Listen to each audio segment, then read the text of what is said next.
Continuing designation lost. Hull breach sealed on deck 4. If anyone finds this, the array is still transmitting. Do not shut down the array. I repeat, do not. The recording cut there every time. Kessavel had listened to it 11 times, and every time it ended the same way, a human voice folding into static, as if the universe itself had reached out and closed its hand around the sound. She sat alone in the observation blister of the salvage ship Long Patience, watching a star that should not have existed do the one thing dead stars were never supposed to do. It was breathing. Not literally, stars did not breathe. But the black dwarf hanging in the viewport, a stellar corpse so old it had cooled past every visible spectrum humans and Vezrai alike could name, was pulsing. A slow, deliberate dimming and brightening once every 11 minutes 42 seconds down to the millisecond. It had been doing this, according to the survey buoys, for at least 300 years, possibly longer. Nobody had bothered to check until a mining consortium's drone wandered too close, and its sensors returned numbers that made no sense. Dead stars did not keep time. Kessa's four-fingered hand hovered over the recording controls, and she played it again anyway. The coalition of bound worlds had catalogued 11,000 dead systems in the region humans once called, in their old records, the Orion Spur. Most of it had belonged to no one for a long time. Species rose, species reached for the stars, species occasionally reached too far, and space simply continued being space, indifferent to all of it. Humanity had been one line in that catalog for 206 years. Status, presumed extinct. Cause, unknown. Threat assessment, none remaining. Nobody in the coalition thought about them much. There were older mysteries, richer ruins, more profitable salvage. The humans, when they were remembered at all, were remembered the way you might remember a strange neighbor who kept oddly to himself and then one day simply wasn't there anymore. A blip. A short and unspectacular chapter in a galaxy that had seen a great many short and unspectacular chapters. Kessavel had built her entire career on the belief that this assessment was wrong. She was 31 years into a 40-year lifespan, unmarried by choice, tenured at exactly no institution because she had spent her funding chasing a species everyone told her did not matter. Her colleagues called her obsession quaint. Her last department head had called it, more precisely, a waste of a promising career. She had not argued. She had simply taken the settlement from her severance, chartered the Long Patience with a retired supply captain named Orenthal Duke and his nephew, and gone looking for the one thing the official record insisted did not exist. Proof that humanity had not simply vanished, but had chosen something at the very end.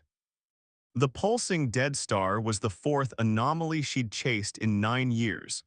The first 3 had been natural phenomena, embarrassingly explainable, the kind of mistake that ended careers faster than obscurity did. She had told herself this one would probably be the same. Then the drone's telemetry had picked up the debris field. "You're going to want to see this," Duke said, 3 days after they'd made orbit, his voice carrying that particular flatness he used when he did not want to sound as unsettled as he was. Kessa found him in the cargo bay, standing over a salvaged hull fragment the recovery arm had pulled from the debris ring an hour earlier. It was scorched on one side, the metal folded back like paper and stamped along one intact edge in Roman characters worn nearly to nothing were the words UNSC Archive Vessel, and then nothing, the rest sheared away. "Archive," Kessa said, "not military, not colony." "There's more." Duke crouched, ran a scanner along a seam in the metal, and the wall panel lit up with a readout that made his mouth go tight. "Radiation signatures wrong. Everything out here should be cold, 3 centuries cold. This piece is warm, Kessa, not fresh warm, but warm like something still feeding it power somewhere on a very long clock." Neither of them said what they were both thinking, which was that a piece of scorched, 300-year-old hull plating should not, under any known law of physics they trusted, still be drawing current. Peary, who had said little since they'd made orbit, ran his own scanner over the fragment a second time, frowning. There's a burn pattern here on the underside. It's not a debris strike. Look at the angle that's directed fire. Something did this on purpose from close range. He glanced up. Ships don't leave archive vessels alone, Aunt Kessa. Not usually. Something wanted this one gone. Or something wanted whatever was aboard it, Kessa said, crouching beside him, tracing the scorch pattern with her eyes rather than her hands, the old habit of a researcher who had learned the hard way not to touch anything before she understood it. Archive vessels don't carry weapons worth fighting over. They carry information. If someone burned this one down at close range, they weren't raiding it for salvage. They were making sure whatever it was carrying never made it anywhere else. It was a small detail in the scale of everything they would eventually find. But it was the first thread in a pattern Kessa would spend the next several months pulling on, and it planted, that first night, the question that would not fully leave her until she understood the whole shape of what had happened here. Not simply what destroyed this station, but what had this station been trying until the very last possible moment to protect. Kessa had not always chased humanity specifically. Her doctoral work, back when she still had colleagues who returned her messages, had been on pattern recognition in extinct species communication, arrays, the patient, unglamorous science of figuring out how a dead culture had once talked to itself. She had drifted toward humans the way a lot of good research drifts, sideways, following one strange anomaly that refused to resolve into anything her advisors found respectable. A distress beacon, catalogued and forgotten by 3 separate coalition survey ships, that repeated not a distress call at all but something closer to a lullaby, looping every 6 hours for 40 years before it finally went silent. Nobody else had thought it worth explaining. Kessa had spent 2 years of her life trying and failed, and had never quite let it go. That night, ship night, an arbitrary 26-hour cycle Duke insisted on for morale. Kessa pulled every fragment of human history the Coalition archives still held and read until her eyes burned. The story, as the wider galaxy understood it, was short. Humanity had been a minor spacefaring species, isolated, quarrelsome, remarkably durable for their size and remarkably short-lived as individuals. They had spread perhaps 40 light-years from their homeworld before the Coalition first made contact. In the cautious, distant way first contacts were made, observation, translation drones, decades of careful nothing. Before any formal meeting had ever taken place, before a single Vezrai foot had touched a single human world, humanity's transmissions had simply stopped. All of them everywhere within the same 18-month window. No war had been recorded, no plague signature detected, no debris field large enough to account for extinction on that scale. They were simply one day quiet. The Coalition's official historians had proposed a dozen theories over the decades: a civil collapse, a self-inflicted catastrophe, some undetected external threat that had also conveniently vanished. None of the theories agreed with each other. All of them agreed on one thing: humanity was gone, and whatever had happened to them was not the Coalition's business, because a species that quiet that fast could not possibly have mattered enough to investigate. Kessa had never believed that. Species that vanish quietly are not the same as species that vanish because they were small. She was still reading when the ship's sensors chimed with a proximity alert, and every dead thing on that dead star at once became considerably less dead. The station came online in stages, the way a body does when the heart restarts before the rest of it remembers how to work. First, a lattice of low-power beacons around the black dwarf's equator flared to a faint, patient red. Then, deeper in, something vast and long dormant began drawing on a reserve of power that should have been exhausted 100 years earlier. It knew we were coming, Duke's nephew, a quiet 24-year-old named Pieri, said from the pilot's chair, not quite steady. It's been waiting. It's been counting, Kessa corrected, watching the beacon lattice resolve on the display into a pattern too deliberate to be decorative. There's a difference. They found the structure at the black dwarf's inner edge 2 days later. A ring, vast and skeletal, wrapped so close to the stellar remnant that no Coalition engineering Kessa knew of would have dared the thermal stress. It should have been torn apart by tidal forces decades ago. It was instead almost perfectly intact, its long arms studded with what her instruments eventually identified, with a kind of disbelieving reverence, as an array of independently targetable solar shutters, thousands of them, opening and closing in that same 11-minute, 42-second rhythm, throttling the stars leaking radiation into a signal. Humanity had built a lighthouse out of a corpse. That's not possible with anything we've got on file for their tech level, Duke said. And for the first time since Kessa had chartered him, he sounded less like a bored contractor and more like a man standing somewhere he didn't fully understand. They weren't building with what they had, Kessa said quietly. They were building with what they had left.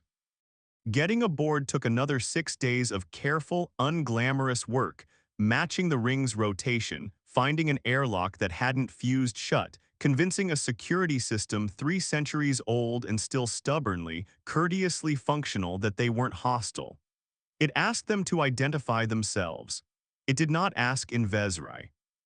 It asked in accented, carefully enunciated coalition trade tongue, a language humanity should never have had reason to learn fluently, given how little contact the two species had ever actually made. They were listening to us, Kessa said, staring at the translation. This whole time, before contact was even official, they were listening to us. Why would they do that, Piri asked, if they never answered back? Kessa didn't have an answer yet. She would eventually, and it would be worse than anything she'd imagined on the flight out. There was a second exchange, buried in the security handshake logs that she almost missed entirely. A query the station's system had run against its own records the moment it identified the long patience as coalition registered, cross-referencing Kessa's name, her academic history, even the 2 failed papers she'd published a decade earlier on the lullaby beacon nobody else had cared about. It had taken the station perhaps 4 seconds to decide she was not a threat. Kessa did not know how a system 300 years dormant had assembled a profile that specific, that fast, and the not knowing sat uneasily with her for the rest of the approach. It's not just old, she said slowly, half to herself. It's still thinking. Somewhere in there, this thing is still making decisions. Duke didn't like that answer any better than she did. Inside, the station was dark in the way of a place built to conserve, not a place abandoned in panic. Emergency lighting traced clean paths along the corridors. Equipment was secured, not scattered. Doors were closed, not blown. Whatever had happened here, the people who built this place had done it with time to think and had used that time carefully. They found the first human remains in what had clearly once been a communications center. A woman, seated at a console, hands folded in her lap with a composure that made Kessa's chest tighten before she'd even processed what she was looking at. The station's environment had preserved the body far better than 3 centuries should have allowed. A small plaque on the console read simply, Comms Officer Aline Reyes. She stayed at her post. They wrote their own memorials, Duke said very quietly. Before they died, they knew and they wrote their own memorials. Kessa found she could not immediately answer that either. Over the following weeks, the long patience crew mapped the station room by room, and the shape of what had happened here assembled itself slowly, the way all real history does, not in a single revelation, but in the accumulation of small, deliberate choices made by people who had understood with total clarity that they were not going to survive what came next. The station's logs, recovered piece by piece from a data core built to outlast the sun it orbited, told a story the Coalition's historians had never once considered, because the Coalition's historians had never imagined humanity capable of it. Humanity had not vanished because they were destroyed. They had vanished because they had made a decision.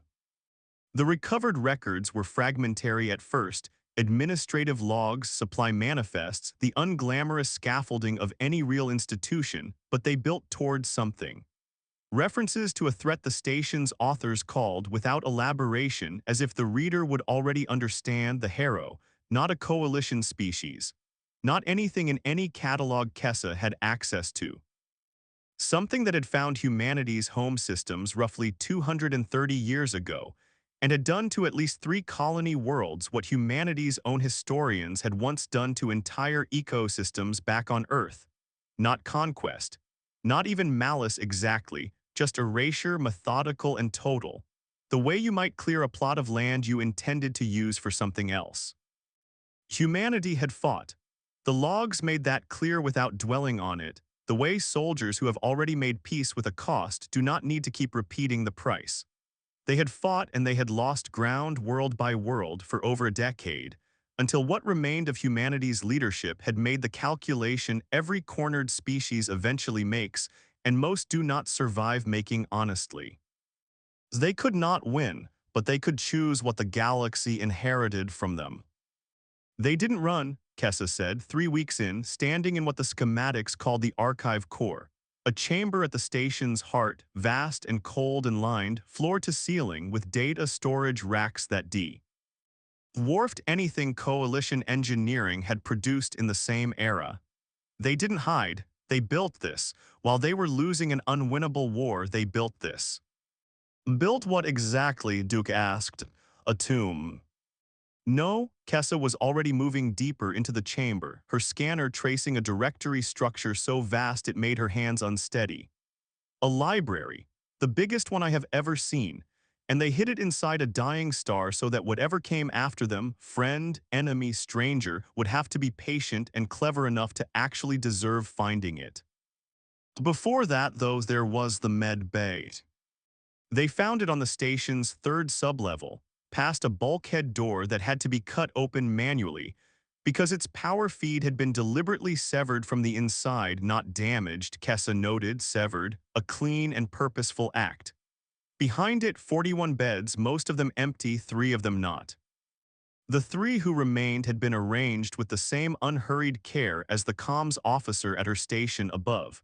Blankets straightened, personal effects gathered into small labeled containers stacked neatly at the foot of each bed, as if someone had gone through, at the very end, making sure that whoever eventually came looking would not have to guess who these people had been. One of the containers held a child's drawing, laminated against the centuries, of a stick figure family standing in front of a boxy stick figure house, the sun rendered as a lopsided yellow circle in the corner. Kessa held it for a long time before she could bring herself to log it into the catalog. There's no way this many people just happened to end up in medical, Duke said, reading the room the way a man who had spent 30 years hauling cargo through disaster zones read most rooms quickly and without much sentiment left to spare. Somebody made a choice about who could still be moved and who couldn't. Or somebody stayed with the ones who couldn't be moved, Kessa said, so they wouldn't have to die alone in an empty room. Neither of them suggested which was more likely. They both already knew. It was in the log terminal beside the third bed days later that Kessa found the first real thread connecting Voss's name to something other than command decisions and casualty reports. A short entry, unremarkable at a glance, time-stamped 8 months before the station's final seal. Commander Voss visited again today, 3rd time this month. He doesn't have to. Nobody would think less of him for spending that time on the war instead. He says the war is the reason to spend it here. The entry was not signed by Voss. It was signed by a nurse whose name appeared nowhere else in the recovered records, and Kessa understood, reading it, that she had just found her first honest, unguarded glimpse of the man behind the composed final recording she'd already listened to a dozen times.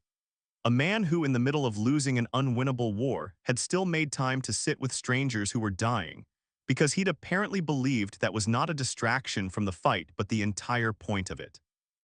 The revelation that reordered everything came 4 days later, and it came from the last intact terminal in the archive core, a personal log, not a station record, recorded by someone whose rank designation translated roughly to fleet commander, dated in the station's final year. Kessa played it standing, because some part of her had already understood she would not want to be sitting down for whatever came next. The man on the recording was perhaps 50, gray at the temples, his uniform simple and unadorned. He did not look like the heroic archetype Kessa had half expected from the scale of what his people had built. He looked tired in the specific way of someone who has made the largest decision of his life and is now simply waiting to see it through. "My name is Commander Elias Voss," he said. "If you're hearing this, the array found you or you found the array, and either way you were patient enough to get this far. That already tells me something about you." He paused, and for a moment the only sound was the faint hum of equipment that had been running, uninterrupted, for 300 years. "We are not going to win this war.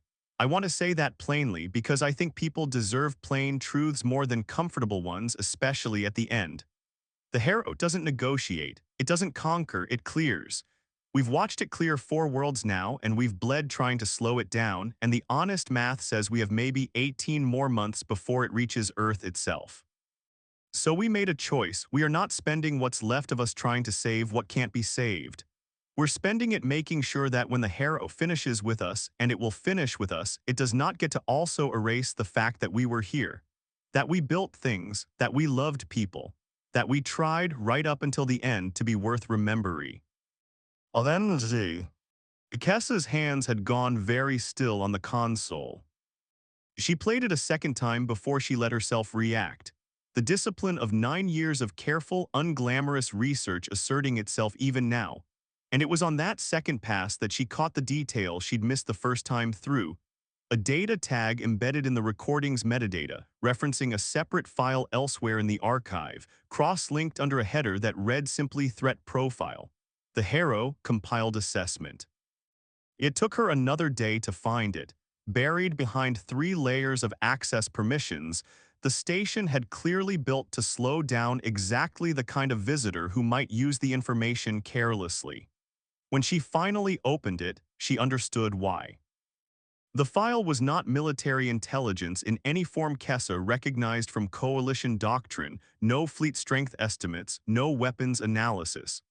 It was instead a behavioral study, painstaking and clinical, assembled by people who had run out of ways to fight back and had decided instead to understand. The hero, as humanities analysts had reconstructed it across a decade of losses, did not colonize. It did not extract resources in any way a coalition economist would recognize as rational.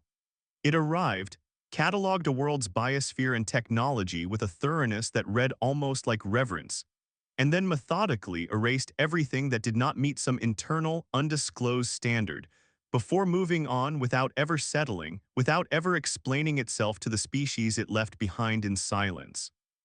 "We've stopped trying to reason with it," one analyst had written in a note appended to the file's final page. "You cannot negotiate with something that has never once tried to take anything from you. It isn't hungry, it isn't angry. As best we can tell, it's grading us against a standard we were never shown, and we keep failing without ever learning the rubric." Kessa read that line 3 times, and each time it settled a little heavier in her chest. Whatever the hero was, it had not treated humanity as an enemy worth despising. It had treated them, apparently, as unremarkable, a judgment eerily identical to the one the coalition itself had quietly filed away, 2 centuries later, without ever knowing how closely it echoed the verdict of the thing that had actually destroyed them. "That's the part that should worry everyone," she said aloud to an empty room, because Duke and Peary were 3 decks away and she needed badly to hear the thought spoken instead of just thought. "It doesn't hate anyone. It just decides quietly that something isn't worth keeping, and nobody notices until it's already gone. This station holds everything we could save. Every language, every song, every court record and children's story and half-finished scientific paper humanity ever produced, backed up 1,000 times over into storage that will outlast this star going cold. We built the array to make it findable, but only to someone patient enough and careful enough to actually look. The hero won't bother. It's never once shown interest in anything it can't immediately use. That's its blind spot, and it's the only inheritance we have left to leave anyone. The knowledge that the things worth saving are very often the things a cruel enemy doesn't think are worth the trouble. He looked for the first time in the recording directly into the camera, and something in his exhaustion sharpened into something else. If you're an enemy, if you came here to finish what the hero started, then know this. You'll find nothing here worth taking by force. Everything of value in this archive requires care to access, and care is the one thing Conquest never has patience for. You'll leave empty-handed and will have won that much at least. And if you're not an enemy, if you're just someone who was curious enough and decent enough to wonder what happened to a species that went quiet, then I want you to know we thought about you. Whoever you are. We didn't know you, we never got the chance, but we built this for you anyway because somebody needed to, and there was no one else left to do it. The recording ran another 11 seconds of silence before it ended. Voss simply sitting there, not performing grief, not performing courage. Just a man who had run out of things to say and had decided that was itself a kind of ending worth recording honestly. Kessa realized she had not taken a breath in some time. "There's a war," Duke said later, sitting across from her in the galley, both of them too unsettled to eat. "A whole war, and nobody in the coalition ever recorded a shred of it. 200 years, Kessa. How does a species get wiped out by something that big and nobody notices?" "Because nobody was looking," Kessa said. "The coalition wrote them off as unremarkable before contact was even finished. Unremarkable species don't get investigated when they go quiet. They get filed. You think this Harrow thing is still out there?" That was the question Kessa had been avoiding since the moment she'd understood what Voss's final log actually meant, because the answer mattered more than any archaeological discovery she would ever make. A species capable of clearing entire worlds methodically over more than a decade did not simply stop existing because its target did. "I think," she said slowly, "that we need to finish reading everything in this archive before we decide what to do with it. Because if that thing is still out there, this station isn't just a memorial. It might be the only warning anyone's ever going to get." They were not the only ones who had noticed the black dwarf's strange, deliberate pulse. The Kirshen Vantage arrived 9 days later, a salvage cruiser flying independent registry, the kind of ship that operated in the wide gray space between legitimate recovery work and the sort of thing polite coalition society preferred not to look at too closely. Its captain, a broad-shouldered Telari named Asen Mar, hailed the long patience with the practiced friendliness of a man who has learned that threats work better wrapped in courtesy. "Long way out for a research vessel," Mar said, his image filling Kessa's comm screen, flanked by 2 crew she did not like the look of. "You've found something. Everyone in the salvage circuit's been chasing rumors about this system for a month. I'd hate for there to be a misunderstanding about who found it first." "There's no misunderstanding," Kessa said. "It's a research site. There's nothing here your kind of operation would find worth the fuel." Mar smiled in a way that suggested he'd heard variations of that sentence before, from people standing in front of things that turned out to be very worth the fuel indeed. "I've got a full survey team and a cargo hold with room to spare, Dr. Vell. Let's not make this difficult. Whatever you've found, we're happy to discuss terms." Kessa closed the channel without answering, which she understood even as she did it was itself a kind of answer. "They're not leaving," Duke said, watching the Kirshen Vantage settle into a matching orbit a cautious distance away. "Ships like that never leave. They wait until you're tired or until you're not looking, and then they take what they want." "Then we don't get tired," Kessa said, "and we make sure we're always looking." It took Mars people 4 days to lose patience and 11 hours after that to attempt a boarding, and by the time they did, Kessa understood 2 things with total clarity. First, that Voss had been right about exactly the kind of enemy this archive was built to withstand, and second, that the station itself intended to prove him right on her behalf. In the hours before the breach attempt, Mar tried one more approach, softer this time, almost persuasive, the kind of offer designed to make refusal feel unreasonable. He proposed a partnership. A cut of whatever the site produced split evenly, his people providing security while Kessa's team handled the delicate work. As he put it, the two crews sharing credit for whatever the coalition registry eventually made of the find. "You don't understand what this place is," Kessa told him, and meant it as plainly as she had ever meant anything. "This isn't a wreck with a payload. It's a grave 300 people chose, and everything inside it belongs to whoever's left of the people who built it. Not to you, not to me either, if I'm honest. I'm just the one who happened to knock first." Mars' expression didn't change much, but something behind it did, the particular recalculation of a man realizing the easy version of a job had just become the hard version. "Sentiment's a fine thing, Doctor. It doesn't buy fuel." The channel closed. 6 hours later, the Kirshen Vantage launched two breach craft toward the ring's outer hull, and Kessa stopped waiting to see whether this would resolve peacefully. The breach team hit the outer ring's secondary airlock with cutting charges calibrated for standard coalition hull composition, which the station's 300-year-old alloy politely declined to cooperate with. The charges scorched the surface and did essentially nothing else. Mars' team tried a second point, then a third, working their way around the ring's exterior with the growing, ugly frustration of people who had expected an easy job. "It's not letting them in," Peary said, watching the sensor readouts from the pilot's chair, something like awe threading through his nerves. "It's not fighting them, it's just not letting them in. Like it doesn't even consider them a threat worth reacting to." Kessa thought of Voss's recording. "The things worth saving are very often the things a cruel enemy doesn't think are worth the trouble." "It's not designed to stop conquerors," she said slowly, understanding arriving in the specific way it does when a puzzle's last. "Peace turns out to have been sitting in plain sight the whole time. It's designed to bore them. Look at the breach points they're targeting, all structural, all built for brute force entry. The archive's real access points aren't structural at all. Voss said it himself. Anyone who wants what's actually here has to be patient. Mars' crew doesn't have patience. It's not in their business model." There was one bad hour in the middle of it, when a second breach craft found what looked briefly like a viable seam near the ring's docking collar. Not the archive itself, but close enough to the Long Patience's own moored position that Duke ordered Peary to prep an emergency undocking sequence, just in case Mars' crew decided a hostage was worth more than a memorial.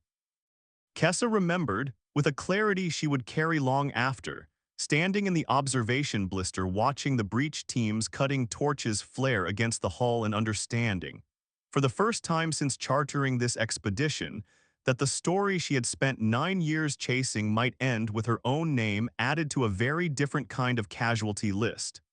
The moment passed. The seam turned out to be a maintenance conduit, load-bearing and reinforced, and the breach team's torches did no more damage there than anywhere else. She was right. After 6 hours of methodical, increasingly frustrated failure, the Kirshen Vantage broke orbit and left.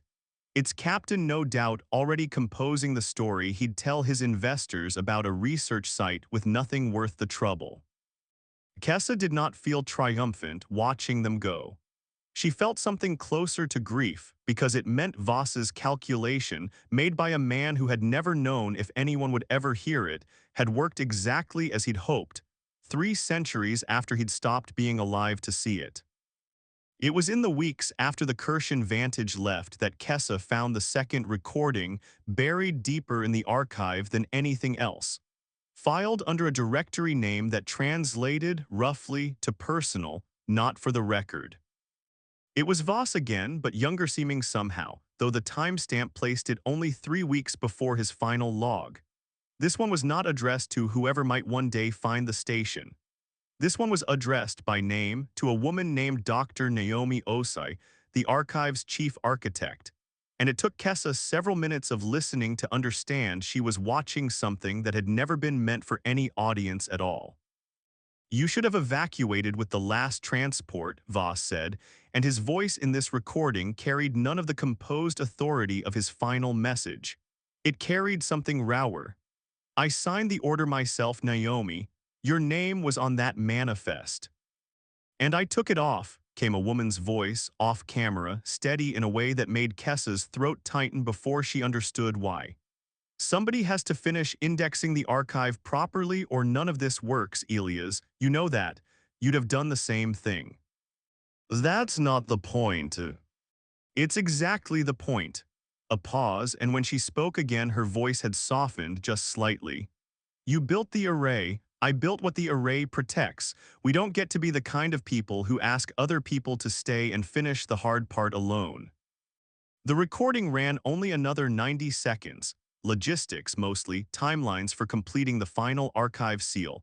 The practical business of two people who had already, without ever saying so directly, said goodbye to each other in every way that mattered and had chosen to spend what remained of their time working instead of grieving.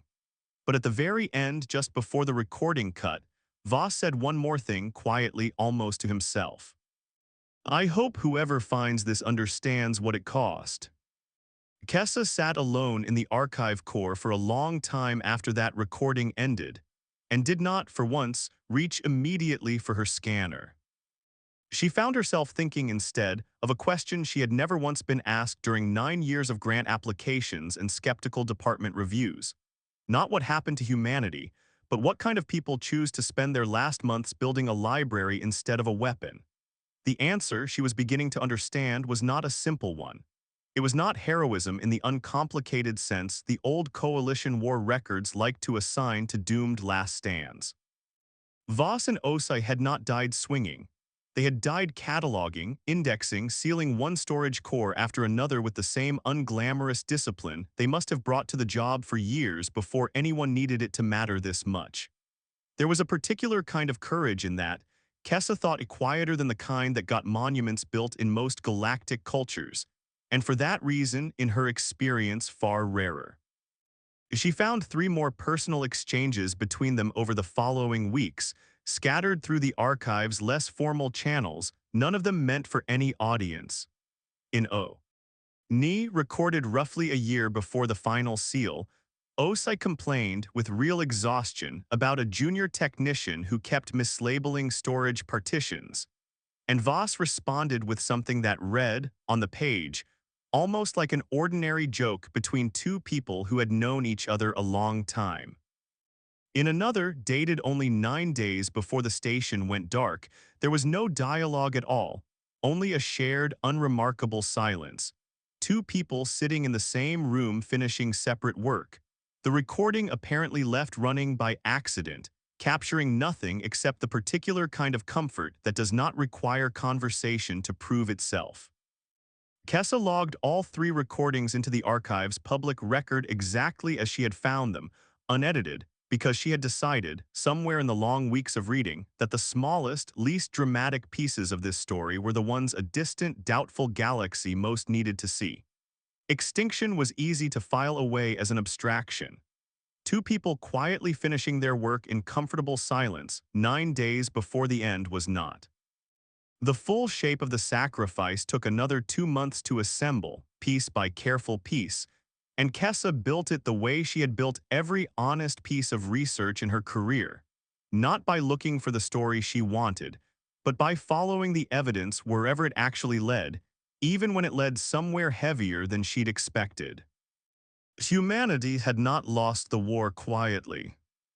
The station's final records, cross-referenced against damage logs and supply manifests, painted a picture of a species that had bled itself down to almost nothing buying time, not for the archive core alone, but for something the logs referred to only as the seed fleet, a scattering of small, deliberately unremarkable transports sent out in every direction in the war's final year, carrying the smallest possible human population capable of rebuilding. Hidden as far from the Harrow's attention as humanity's dying resources could manage. The archive station had never been meant to save humanity. It had been built deliberately as a decoy and a monument both, loud enough in its own patient way to draw attention eventually, quiet enough that the Harrow itself had apparently never bothered to investigate a dead system with a slowly pulsing corpse star. Every resource poured into the archive was a resource the Harrow's attention was not spending hunting down the seed fleet's scattered handful of survivors. Voss and Osai, and the 211 crew whose names Kessa eventually recovered from the station's final roster had not stayed behind because they had no other choice. The records made it clear that transport capacity in the archive's final months had existed. They had stayed because someone needed to finish sealing the archive properly. And because Ikesa understood this now, reading between every careful, unsentimental line of the operational logs, they had judged that their species' chance at continuing mattered more than any individual's chance at surviving to see it. They gave up a rescue seat, Duke said quietly. When Kessa finally laid it all out for him and Peary in the galley, months of research compressed into an explanation that still didn't feel adequate to the size of what it described. So some archivist 1,000 light-years away could keep filing storage catalogs for people who might not exist for 300 years. They gave up more than a seat, Kessa said. They gave up their species' entire visible presence in the galaxy. 211 people chose to disappear so completely that even we, the people who eventually came looking, assumed for 2 centuries there was nothing left to find. Peary, who had said very little through most of the research, spoke up from the corner. Did it work, the seed fleet? Is there anyone left? Kessa did not have an answer to that yet, but she intended to find one because the archive's final directory, the one she had been saving deliberately until she understood everything that came before it, was not a memorial file at all. It was a set of coordinates. The coordinates, when Kessa finally decoded them, resolved into 9 separate star systems, none of them cataloged in any coalition database as inhabited, all of them well outside the region the old human transmissions had ever come from. Attached to the coordinate set was a final message, recorded not by Voss but by a woman whose file identified her only as Osai, an archive chief, dated 4 days after Voss's own final log. Kessa understood, playing it, that she was listening to the very last recorded human voice in the station's entire archive. If you're hearing this, you found everything else first, which means you took the time to actually understand what you were looking at instead of just taking it. That matters more than I can tell you. Osai's voice was quieter than Voss's had been, more tired, but carried the same underlying steadiness. These coordinates are not for you to use carelessly. They are what's left of us 9 small settlements, none larger than a few thousand people, built by whoever we could get out before the end. We don't know if they'll survive out there. We don't know if the Harrow will find them anyway eventually, or if 3 centuries of quiet will be enough distance. We couldn't know, and not knowing was the hardest part of building this. We're giving you these coordinates anyway because Elias and I talked about it at the end, and we agreed a species that goes to the trouble of finding a dead star's hidden heartbeat, that has the patience to actually earn what's inside it, is a species we'd rather trust with the truth than leave in the dark. If our people are still out there, they'll need finding eventually by someone. We'd rather it be you than no one. A pause longer this time. I don't know what's left of us by the time you hear this. I hope it's more than we feared. I hope it's a name on a star chart instead of a line in someone's extinction catalog. But whatever you find when you go looking, please go looking. We spent everything we had left making sure someone would. The recording ended. Kessa sat in the silence of the archive core for a long time and then, very deliberately, began plotting a course. The nearest of the 9 coordinates was 4 months' travel from the Black Dwarf system, and Kessa spent every one of those days aware that she was no longer simply conducting archaeology.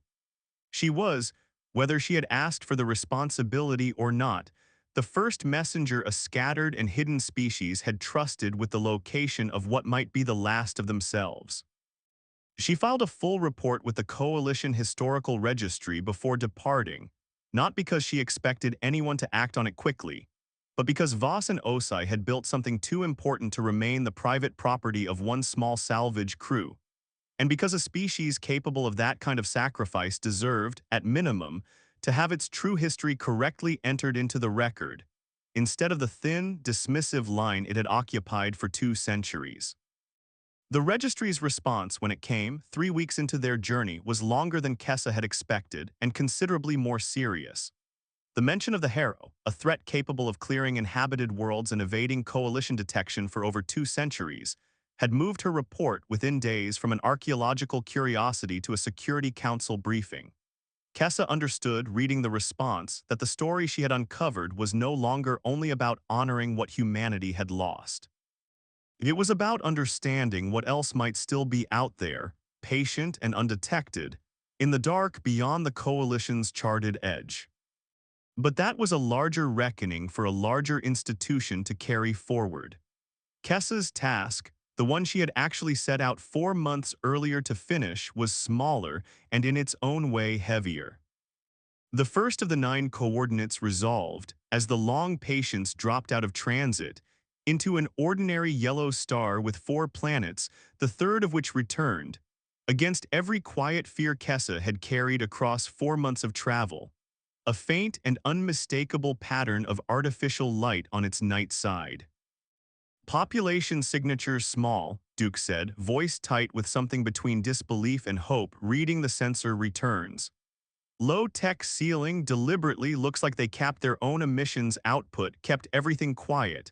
But it's inhabited, Kessa. It's been inhabited this whole time. Kessa stood at the viewport a long moment, looking down at a small, careful, hidden world that had spent 300 years existing in complete silence, rather than risk being found by the wrong kind of attention, and had in the end been found anyway by someone who had taken the trouble to actually look. She thought of Voss seated calmly at the end of his final recording, and of Osai's voice asking simply for someone to go looking. "Open a channel," Kessa said, "slow, careful, let them see we're not in a hurry."